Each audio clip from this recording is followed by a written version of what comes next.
మూపున వామకుండలము మోవి నొకించుక మొట్పు అందముంజూపెడి నొరచూపు సొగసుంబొమ నొక్కట నీకు గన్పడన్ క్రేపులు సొక్క కల్పకము క్రింద త్రిభంగిగా నిల్చి అంగుళీ వ్యాపిత వంశపుత్తి అయి వర్తిలు మోహనమూర్తి గొల్చెదన్. ఇది శ్రీకృష్ణుని ప్రార్థనా పద్యం. ఆయన కల్పవృక్షం కింద ఆయన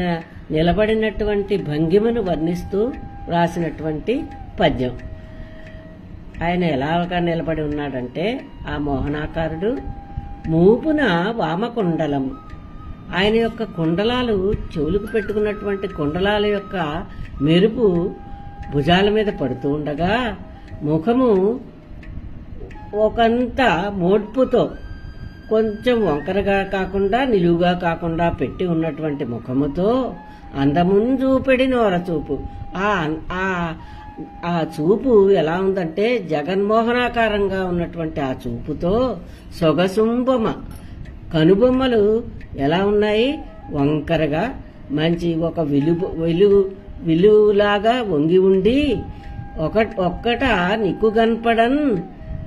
మంచి ఉయ్యారమైనటువంటిగా నిలబడి ఉండి క్రేపులు సొక్క ఆవుతూడలు ప్రేమతో అతని చుట్టూ చేరి ఉండగా కల్పకము క్రింద త్రిభంగిగా నిలిచి, త్రిభంగిగా వయ్యారంగా 3 వంకరలు తిరుగుతూ కల్పకము క్రింద నిలబడి ఉండి అలా ఉండడమే కాకుండా